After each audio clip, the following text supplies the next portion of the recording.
number one is water. Drink enough water so you're pissing clear, so you're pissing like a racehorse. If you want to ride like a racehorse, that's what they say. Drink till you're pissing clear. If it's yellow or straw, you need to drink more. So this bottle's about 750 mils. You want to have at least one of these per hour if it's hot, or one of these per 2 hours, depending on what sort of riding you're doing. I was talking to Robbie McEwen the other day. I went riding with Lance Armstrong and Robbie McEwen, and I asked Lance and Robbie, how do you know you drink enough water? And Robbie said, if you can drink it, you're good. Do it. If you can drink it, drink it. And Lance was like, yeah, you know. Clear urine is what we want as well. Clear. So it should be having a piss, and it should be looking like that. You see that? Basically, if it's yellow or straw, you need to drink more. So hydration is number one. I asked Durianrider what's the most important thing in the Tour de France. He says hydration. Because if you get dehydrated just one day, your race is over practically. If you're in a points position or going for GC or the Jersey, whatever, you're going to have you're giving it away to your competitors. So hydration, number one. Second one is carbohydrates. Second one is carbohydrates. You've got to eat at least 10 grams of carbs per kilo per day if you want to have high energy. People say, Harley, I don't train on the bike that much. Okay, that's okay, but you might have a family, you might run a business, you might work a high stress, high mental job. You still need a lot of glycogen. Eating 10 grams of carbs per day will give you sufficient amounts. So if you weigh 70 kilograms, that's at least a kilo of pasta or rice per day, or 35 bananas. So again, which was the right banana? A lot of people eat bananas like this. This is starchy, hard to digest. You want to eat your bananas like this, nice and ripe, spotty. You know what I mean? It's maximum sugar, maximum vitamins, maximum enzymes, easy to digest, straight into your legs. Straight into your legs. This one takes a lot longer to digest. You don't want that. You want high energy, straight in, boom, thanks for coming. You don't want to be like, bonking in a race, running out of glycogen because the food you're eating is taking you 12 or 24 hours or 36 hours to turn from carbohydrate into glycogen. You want to eat things like fruit, the most perfect food for humans, athletic or not. Fruit is just like straight into your cells, nourishment. Fruit has more nutrition per calorie than any other food on the planet. So it's good magic. Bananas, the original power bar. And when you finish with the banana, you throw the skin in nature. Don't panic, it's organic. Third biggest one would be sleep. Cadell Evans actually taught me this one. And I said, Cadell, what's the most important thing? He says recovery. And I said, well, how do you recover good? He goes, you've got to get enough sleep, at least 10 to 12 hours per night. And I was talking with a nutritionist, actually Doug Graham. I was talking with Doug Graham, and he says the Kenyan marathon team gets up to 20 hours a day horizontal, 20 hours a day, and then they train for 2 or 3 hours and an hour doing whatever. 20 hours horizontal. So no wonder they're the unstoppables. Sleep. So what we've got now, we've got water, carbohydrates, and sleep. When you're on a bike ride, you never run out of fat. You never run out of protein. What's the first thing we run out of? Water. We get dehydrated. Second one is you start to bonk. You run out of glycogen. It doesn't matter if you're on a crazy bling bike, if you're the super fit dude, whatever. If you run out of water, carbohydrates, glycogen, it's game over. Your legs are going to go zub zub, and your emotion's going to drop, and the hill just gets steeper. You know what I mean? It's like the road just gets lifted up when you run out of glycogen. So next biggest tip would be getting a nice bike. You don't need the blingiest crazy bike. What you need is a bike that fits you, has the right seat height. So shop around, don't shop for the best deal, shop for the best fit. A lot of bike shops, they fit people to the bike. Well, it should be where we fit the bike to the person. You know what I mean? So don't buy a bike because it's super cheap but it's the wrong size for you. Shop around in your town, or if you have to, get on a plane or travel to find somewhere where they can fit you correctly. So I'll tell you now, bike fit is so important. It's so important. I can't stress enough. Clipless pedals. This is the next tip. Get a set of these. If you want to ride the hills or the headwinds, clip in. It gives you such more power. With a tennis shoe, it's flopping and flipping. With a cycling shoe, it's nice and stiff. You can put the power on the pedal. It makes such a difference.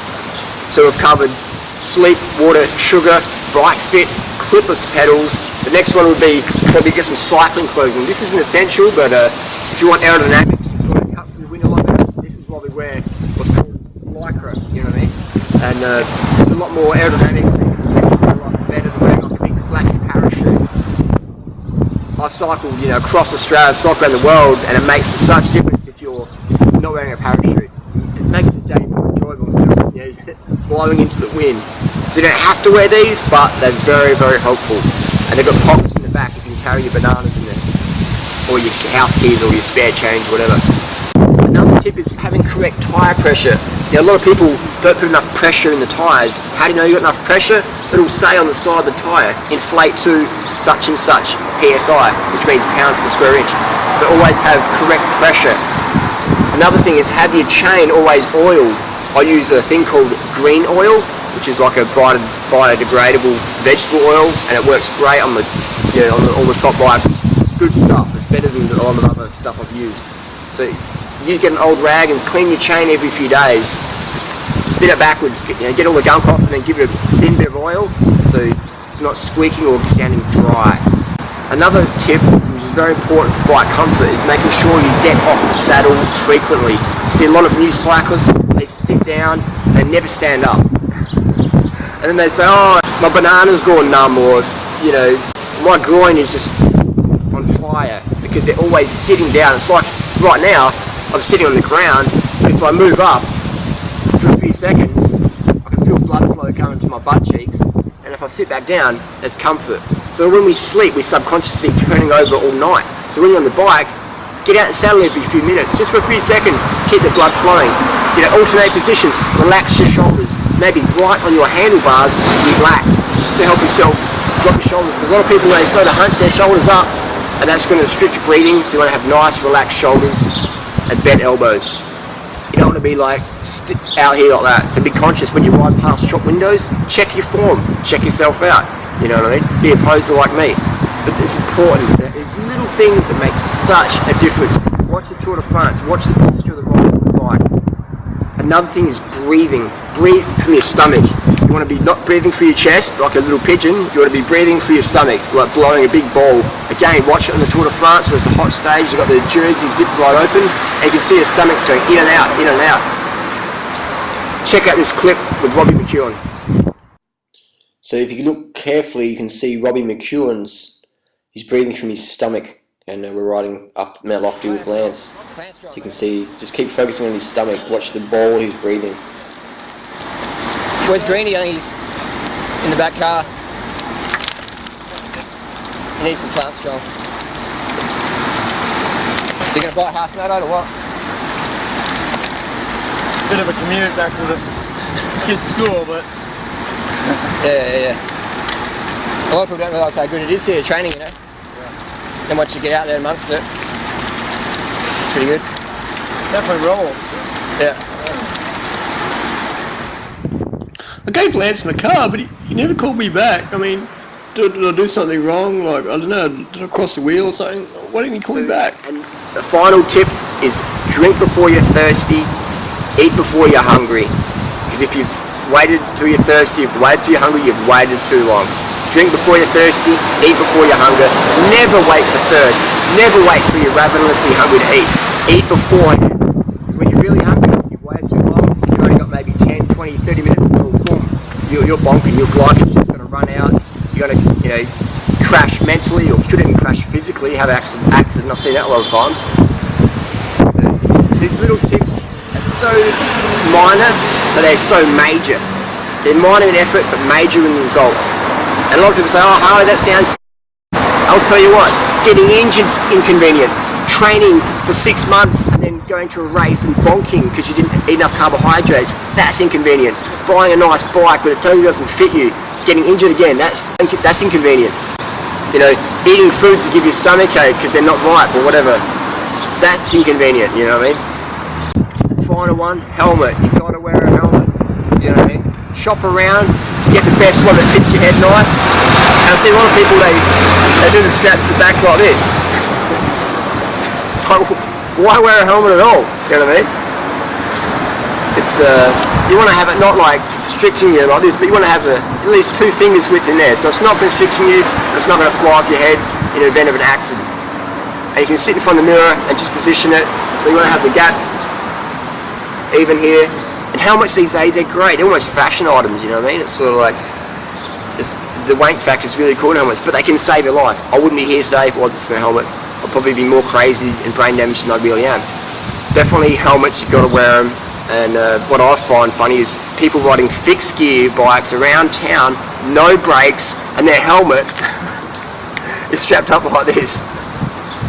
And I call them flakers, because they're ready to check off the planet. It's just funny. And normally they've got a cigarette in their mouth as well. And you want to have your helmet not like this. You want to have your helmet again, you know, straight across your head like that. Maybe a finger's width between your sunglasses and your helmet.